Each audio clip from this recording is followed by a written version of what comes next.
Hi friends, ನಾನಿವತ್ತು ಥಿಯೇಟ್ರಿಗೆ ಹೋಗಿ ಟಾಕ್ಸಿಕ್ ಸಿನಿಮಾ ನೋಡ್ಕೊಂಬಂದೆ. ಸಿನಿಮಾ ನೋಡಿ ನನಗೆ ಏನು ಅನ್ನಿಸ್ತು, ಹೇಗಿತ್ತು ಅಂತ ಈ ಪೂರ್ತಿ ವಿಡಿಯೋದಲ್ಲಿ ಹೇಳ್ತೀನಿ. ವಿಡಿಯೋನ ಪೂರ್ತಿ ನೋಡಿ. ನಾನು ರಿವ್ಯೂ ಮಾಡೋದು ಬೇರೆಯವ್ರ ಥರ ಕತೆ ಬಿಟ್ಕೊಟ್ಟು ಸಿನಿಮಾಗೆ ಹೋಗದೇ ಇರೋ ಥರ ಮಾಡಲ್ಲ.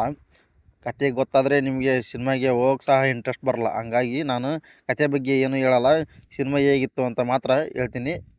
ವಿಡಿಯೋ ಇಷ್ಟ ಆದರೆ ಲೈಕ್ ಮಾಡಿ, ನಮ್ಮ ಚಾನಲ್ನ ಸಬ್ಸ್ಕ್ರೈಬ್ ಮಾಡಿ. ಇದರಲ್ಲಿ ನನಗೆ ತುಂಬ ಇಷ್ಟ ಆಗಿದ್ದು ಅಂದರೆ ಯಶ್ ಅವರ ಆ್ಯಕ್ಟಿಂಗ್. ಸಿಕ್ಕಾಪಟ್ಟೆ ಹಾಕಿದ್ದಾರೆ ಅವರು, ಕಾಣುತ್ತೆ ಸ್ಕ್ರೀನ್ ಮೇಲೆ. ಯಶ್ ಅವರ ಆ್ಯಕ್ಟಿಂಗ್ ಅಂತೂ ಟಾಪಲ್ಲಿದೆ.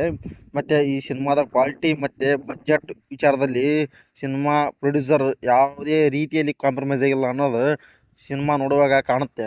ಇನ್ನು ಮ್ಯೂಸಿಕ್ ವಿಚಾರಕ್ಕೆ ಬಂದರೆ, ಮ್ಯೂಸಿಕ್ ಸಿನಿಮಾ ನೋಡುವಾಗ ಥಿಯೇಟ್ರ್ ಎಕ್ಸ್ಪೀರಿಯನ್ಸ್ ಮತ್ತು ಬಿ ಜಿ ಎಮ್ ಎಲ್ಲ ವರ್ಕ್ ಅದು ಚೆನ್ನಾಗಿದ್ವು. ಬಟ್ ಹೊರಗಡೆ ಬಂದ ಮೇಲೆ ತಲೆಯಲ್ಲಿ ಉಳಿತಾವೆ ಅಂದರೆ ಡೌಟ್ ಅಂತ ಹೇಳ್ತೀನಿ. ಯಾಕಂದರೆ ಡೀಸೆಂಟ್ ಆಗಿದ್ದು ಅಂತ ಹೇಳ್ತೀನಿ. ಇನ್ನು ಉಳಿದ ಆ್ಯಕ್ಟ್ರುಗಳೆಲ್ಲ ಆ್ಯಕ್ಟಿಂಗ್ ಹೇಗಿತ್ತು ಅಂದರೆ, ಕೆ ಆರ್ ಅವರು ಮತ್ತು ನಮ್ಮ ಕನ್ನಡದ ರುಕ್ಮಿಣಿ ವಸಂತ್ ಅವರ ಆ್ಯಕ್ಟಿಂಗ್ ತುಂಬ ಇಷ್ಟ ಆಯಿತು. ಇನ್ನು ಮಿಕ್ಕಿದವರೆಲ್ಲರೂ ಅವ್ರಿಗೆ ಕೊಟ್ಟಿರೋ ಪಾತ್ರನ ತುಂಬ ಚೆನ್ನಾಗಿ ಮಾಡಿದ್ದಾರೆ ಅಂತ ಹೇಳ್ತೀನಿ.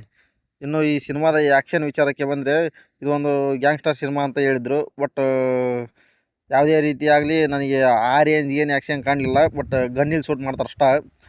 ಇನ್ನು ಈ ಸಿನಿಮಾದಲ್ಲಿರೋ ಸಾಂಗ್ಸ್ ವಿಚಾರಕ್ಕೆ ಬಂದರೆ, ಸಿನಿಮಾ ನೋಡಿ ಹೊರಗಡೆ ಬಂದ ಮೇಲೆ ಯಾವುದೂ ಸಾಂಗ್ ತಲೆಯಲ್ಲಿ ಉಳಿಯಲ್ಲ. ಬಟ್ ಸಿನಿಮಾ ನೋಡುವಾಗ ಎಲ್ಲವೂ ಇಷ್ಟ ಆಗ್ತವೆ. ಇನ್ನು ಈ ಸಿನಿಮಾದ ಮೇನ್ ಹೈಲೈಟ್ ಪಾಯಿಂಟ್ ಅಂದರೆ ಈ ಸಿನಿಮಾದಲ್ಲಿರೋ ಕ್ವಾಲಿಟಿ. ಇದು ಹೆಮ್ಮೆ ಅಂತ ಹೇಳ್ಬೋದು. ಇದು ನಮ್ಮ ಕನ್ನಡಿಗರು ಮಾಡಿರೋ ಕನ್ನಡದ ಹಾಲಿವುಡ್ ಸಿನಿಮಾ ಅಂತ. ಯಾಕಂದರೆ ಕ್ವಾಲಿಟಿ ಮತ್ತು ಸಿನಿಮಾದ ಎಕ್ಸ್ಪೀರಿಯನ್ಸ್ ಹಾಲಿವುಡ್ ರೇಂಜ್ಗೆ ಆ ಥರ ಔಟ್ಪುಟ್ ಬಂದಿದೆ ಅಂತ ಹೇಳ್ತೀನಿ. ಇನ್ನು ಈ ಸಿನಿಮಾದ ನೆಗೆಟಿವ್ ವಿಚಾರಕ್ಕೆ ಬಂದರೆ, ಕೆಲವೊಂದು ಕಡೆ ಎಡಿಟಿಂಗ್ ಮತ್ತು ಇನ್ನು ಬಿ ಜಿ ಎಮ್ ಮತ್ತು ಸ್ಕ್ರೀನ್ ಪ್ಲೇ ಕತೆ ಇನ್ನೂ ಸಿಕ್ಕಾಪಟ್ಟೆ ಸ್ಟ್ರಾಂಗಾಗಿ ಇರಬೇಕಾಗಿತ್ತು ಅಂತ ಹೇಳ್ತೀನಿ. ಯಾಕಂದರೆ ಈ ಸಿನಿಮಾ ಎಲ್ಲರಿಗೂ ವರ್ಕ್ ಆಗೋದು ಡೌಟು. ಕೆಲವೊಬ್ಬರಿಗೆ ಇಷ್ಟ ಆಗ್ಬೋದು, ಇನ್ನು ಕೆಲವೊಬ್ಬರಿಗೆ ಕಷ್ಟ ಆಗ್ಬೋದು. ಆ ಥರ ಸಿನಿಮಾ ಇತ್ತು ಅಂತ ಹೇಳ್ತೀನಿ. ಟೋಟಲಾಗಿ ಈ ಸಿನಿಮಾನ ಒಂದು ಸಲ ಥಿಯೇಟ್ರಿಗೆ ಹೋಗಿ ಎಕ್ಸ್ಪೀರಿಯನ್ಸ್ ಮಾಡಿ. ಇದು ನಮ್ಮ ಕನ್ನಡದ ಹಾಲಿವುಡ್ ಸಿನಿಮಾ ಅಂತ ಹೇಳ್ತೀನಿ. ಓವರಾಲ್ ಇದು ಒಂದು ಆ್ಯಾವ್ರೇಜ್ ಟು ಡೀಸೆಂಟ್ ಸಿನಿಮಾ ಅಂತ ಹೇಳ್ತೀನಿ.